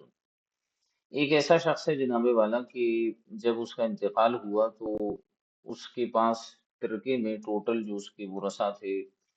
ان میں سے صرف ایک بیٹا تھا اور ایک غلام تھا۔ غلام صاحب نے کیا کیا، اس نے دعویٰ کیا کہ یہ جو میرا مالک تھا جس کا انتقال ہوا تھا، ان المیت کان اعتقہ فی صحتہ، کہ میت نے جو ہے مجھے اپنے دور صحت میں آزاد کر دیا تھا، اپنی زندگی میں مجھے آزاد کر دیا تھا۔ ودعا رجل علی المیت 1000 دینار، اب ہوا یوں کہ ایک اور شخص آیا اور اس نے میت کے بارے میں ایک دعویٰ کیا کہ اس بندے کے اوپر میرا 1000 دینار کا قرضہ تھا۔ غلام نے دعویٰ کیا کہ میت مجھے آزاد کر چکا ہے، اور ایک اور شخص آیا اس نے یہ دعویٰ کیا کہ میت کے اوپر میرا قرضہ تھا۔ اچھا، غلام کی جو قیمت تھی نا وہ 1000 دینار تھی، یعنی جتنا دعویٰ قرضے کا ہوا ہے اتنی ہی قیمت جو ہے وہ غلام کی بھی تھی، ٹھیک ہے۔ اچھا، اب بیٹے نے کیا کیا، بیٹے نے فقال الابن صدقتما، میں نے جو ہے وہ کیا کہتے ہیں تم دونوں کی تصدیق کر لی، تم دونوں صحیح کہہ رہے ہو۔ تو ایسی صورتحال کے اندر جو ہے کیا ہو کہ غلام جو دعویٰ کر رہا ہے آزادی کا، تو وہ جو ہے کیا کرے کہ سعی کرے، کوشش کرے، محنت کرے، اور اپنی قیمت جو ہے کہیں نہ کہیں سے پوری کرے، اور پھر وہ جو ہے وہ آزاد ہے، ٹھیک ہے۔ اور جو قرض مانگنے والا ہے، غریم جس کو کہا جاتا ہے، اس کو جو ہے وہ لا کر وہ رقم دے دے، ٹھیک ہے۔ تو اس کے بارے میں فرمائیں کہ بیٹے نے کہا جی کہ یسعى العبد فی قیمتی وهو حر ویاخذها الغریم بدینہ، کہ وہ جو غلام ہے وہ اپنی قیمت کے بارے میں کوشش کرے، اور وہ جو ہے جیسے ہی قیمت پوری کرے گا تو آزاد ہو جائے گا، اور وہ جو غریم ہے جو قرض خواہ ہے وہ قیمت جو ہے لے لے اپنے قرض کے بدلے میں۔ قال ابو یوسف انما رویت لک ما دام یسعى فی قیمته انه عبد، امام ابو یوسف رحمۃ اللہ تعالی علیہ ارشاد فرماتے ہیں کہ اے امام محمد، میں نے آپ کے لیے جو روایت بیان کی تھی وہ یہ تھی کہ جب تک غلام جو ہے وہ اپنی قیمت کے بارے میں کوشش کرتا رہے گا، کام کاج کرتا رہے گا، تو تب تک وہ غلام جو ہے وہ کیا رہے گا، غلام ہی رہے گا، ٹھیک ہے۔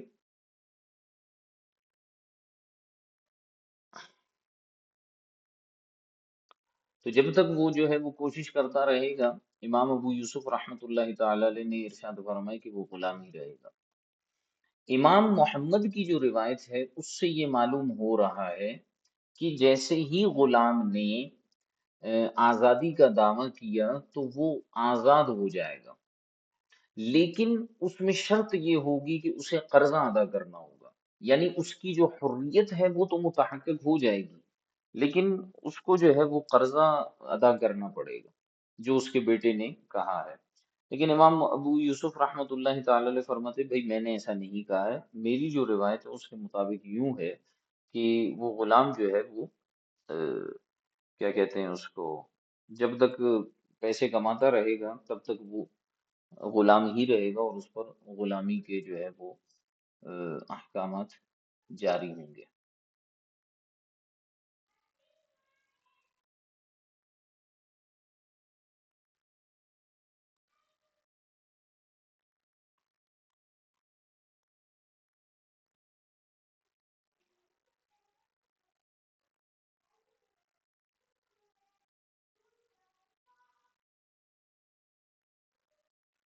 جی اور کوئی سوال؟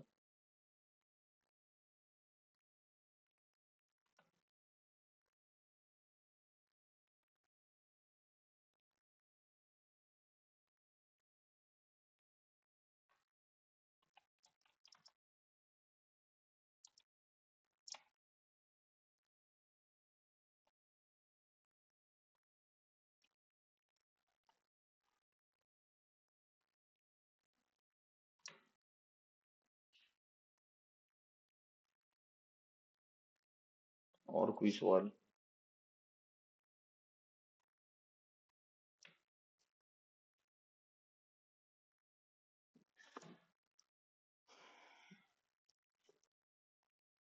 اچھا، یہ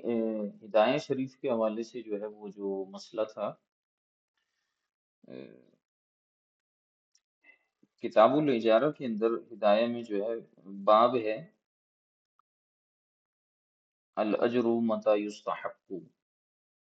اس میں صاحب ہدایہ نے جو ہے وہ متن بیان فرمایا ہے کہ قال ومن استأجر انسانا لیضرب له لبنا استحق العجر اذا اقامها عند ابی حنیفہ، کہ متن میں یہ ہے کہ جس نے کسی انسان کو جو ہے وہ اجرت پر رکھا اس لیے کہ وہ اس کے لیے اینٹیں لگائے، تو استحق الاجر اذا اقامها، جب وہ اینٹیں جو ہے وہ سیدھی کر لے گا، ان کو کھڑی کر دے گا، تو وہ جو ہے کیا ہو جائے گا، اجرت کا مستحق ہو جائے گا۔ یہ ہے متن، ٹھیک ہے، اور یہ ہے امام اعظم ابو حنیفہ رحمۃ اللہ تعالی علیہ کے نزدیک۔ وقال، اور صاحبین فرماتے ہیں لا يستحقها حتى يشرجها، صاحبین فرماتے ہیں کہ یہ اس وقت تک اجرت کا مستحق نہیں ہوگا یہاں تک کہ یہ انہیں سکھا نہ لے، اور سکھانے کے بعد جو ہے ان کو ایک دوسرے کے اوپر نہ رکھ دے۔ جیسے کہ آپ نے دیکھا ہوگا کہ اینٹوں کو سکھانے کے بعد ایک ڈھیری بنائی جاتی ہے اور پورا ایک اس کی ایک ترتیب رکھی جاتی ہے، گنتی بھی بعض اوقات ہوتی ہے کہ بھئی یہ 100 200 400 اینٹیں ہیں۔ اچھا، یہاں پر اس چیز کو تھوڑا سا سماعت فرمائیے، ایک ہے اقامت لبن اور ایک ہے تشریج، ٹھیک ہے۔ اچھا، اقامت کس کو کہتے ہیں؟ نیچے اس کے حاشیے میں لکھا ہوا ہے بنایا کے حوالے سے کہ یرید بالاقامت النصب عند الجفاف، اقامت کا مطلب یہ ہے کہ سکھانے کے لیے اینٹوں کو لگانا، اور تشریج کا معنی ہے ان یرکب بعضه علی بعض بعد الجفاف، کہ سوکھ جانے کے بعد ایک اینٹ کو دوسری اینٹ کے اوپر جو ہے وہ رکھا جائے۔ اب جو مستاجر تھا اس نے اجیر اس کام کے لیے رکھا کہ وہ جو ہے اینٹیں لگا دے، ٹھیک ہے، اینٹیں لگانے پر اجارہ کیا گیا۔ امام اعظم رحمت اللہ تعالی علیہ نے فرمایا کہ وہ شخص جیسے ہی اینٹیں لگا لے گا، ٹھیک ہے، سکھانے کے لیے رکھ دے گا، تو وہ اجرت کا مستحق ہو جائے گا، اس کا کام ہو گیا۔ صاحبین فرماتے ہیں نہیں، یہاں تک کہ وہ سکھا کر انہیں ایک دوسرے کے اوپر نہ رکھ دے، ٹھیک ہے۔ اب صاحب ہدایہ ارشاد فرماتے ہیں لِأَنَّ التَّشْرِيجَ مِن تَمَامِ عَمَلِهِ، یہ جو ہے صاحبین کے قول پر علت بیان کر رہے ہیں علامہ صاحب ہدایہ، آپ فرماتے ہیں کہ سکھانے کے بعد ان کو رکھنا جو ہے یہ کیا ہے؟ یہ تمام عمل ہے، سکھانے کے بعد ان کو ایک دوسرے کے اوپر رکھنا یہ تمام عمل ہے۔ اذ لا یؤمن من الفساد قبلہ، کیونکہ ہو سکتا ہے سکھانے سے پہلے چونکہ اس نے اسے انہیں ترتیب سے نہیں رکھا تو ہو سکتا ہے یہ ٹوٹ جائیں۔ فصار کا اخراج الخبز من التنور، تو یہ مسئلہ اسی طرح ہو گیا کیونکہ اس سے پیچھے جو ہے وہ کھانے کا ذکر ہو رہا تھا، تو یہ ایسا ہی ہے جیسے روٹی کو جو ہے وہ تنور سے نکالا جائے۔ اور دوسری وجہ یہ بتائی وَلِأَنَّ الَّذِي هُوَ الَّذِي يَتَوَلَّاهُ عُرْفًا وَهُوَ الْمُعْتَبَرُ فِي مَا لَمْ يُنَصَّ عَلَيْهِ، یہ تو ان کی دلیل بیان کی، اور آگے امام اعظم کی دلیل ہے ولی ابی حنیفہ تھا، امام اعظم نے فرمایا کہ بھئی جیسے ہی اس نے سکھانے کے لیے لگا دی تو بس اب سکھانے کے بعد ایک دوسرے کے اوپر رکھنا اسے ضروری نہیں ہے۔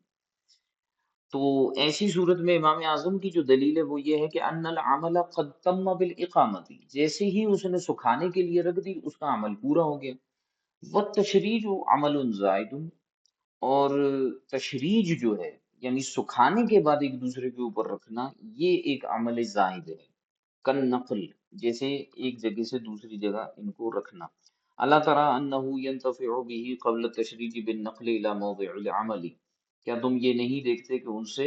فائدہ حاصل کر سکتا ہے وہ بندہ ان کو سکھانے سے پہلے ایک جگہ سے دوسری جگہ رکھتے ہوئے، ٹھیک ہے، بخلاف ما قبل الاقامت لأنه طین منتشر۔ تو یہاں پر صاحب ہدایہ کا اسلوب میں نے پہلے بھی آپ کو بتایا تھا کہ وہ کتاب بھی میں نے بھیجی ہے، اس کو بھی دیکھ لیں۔ صاحب ہدایہ کا اسلوب یہ ہوتا ہے کہ مفتہ بھی قول پہلے لا کر اس کی دلیل بیان کر دیتے ہیں، تو یہاں پر انہوں نے صاحبین کا قول لانے کے بعد سب سے پہلے اس کی دلیل بیان کی ہے۔ تو صاحب ہدایہ کے مطابق صاحبین کا قول زیادہ معتبر ہے، تو صاحبین کے قول کے مطابق جب تک ان کو سکھائیں گے نہیں تب تک جو ہے وہ اجرت کا مستحق نہیں ہوگا۔ اور امام اعظم کے قول کے مطابق جیسے ہی اس نے اینٹیں سکھانے کے لیے رکھ دی تو اب جو ہے اس کا کام ختم ہو گیا۔ سکھانا اور سکھانے کے بعد ایک دوسرے کے اوپر رکھنا یہ عمل زائد ہے، اس سے پہلے ہی وہ اجرت کا مستحق ہو جائے گا۔ یہ اصل اختلافی مسئلہ تھا، اور اس میں پھر وہ نقصان والی بات آئی تھی، شاید وہ سمجھ میں نہیں آئی تھی، تو بہرحال میں نے اس کو مختصر کر کے یہ والی بات بیان کر دی کہ یہ جو آپ کا اختلاف ہے صاحبین کا اور امام اعظم کا اس کے مستحق کے اجرت ہونے میں، وہ کس بنیاد کے اوپر ہے، میرے خیال سے اتنا ہی اس میں کافی ہوگا اور سمجھنے میں آسانی ہوگی انشاءاللہ الکریم۔ تو اس کو کتاب الاجارہ میں دیکھ لیجئے گا، باب جو ہے الاجر متی یستحق، کہ بندہ جو ہے وہ اجرت کا مستحق کب ہوگا۔ اس میں کئی مثالیں ہیں کہ کام کب کرے گا اور کب جو ہے وہ اجرت کا مستحق ہوگا، اور اس میں اختلافات کو بیان کیا گیا ہے۔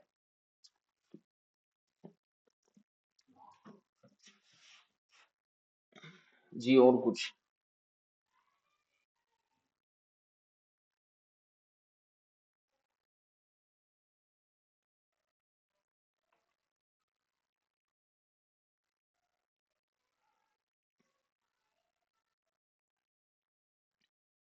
اور کوئی سوال؟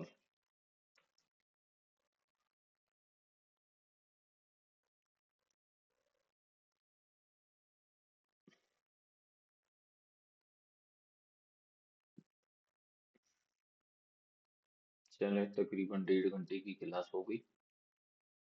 جزاکم اللہ تعالی خیر کثیرا۔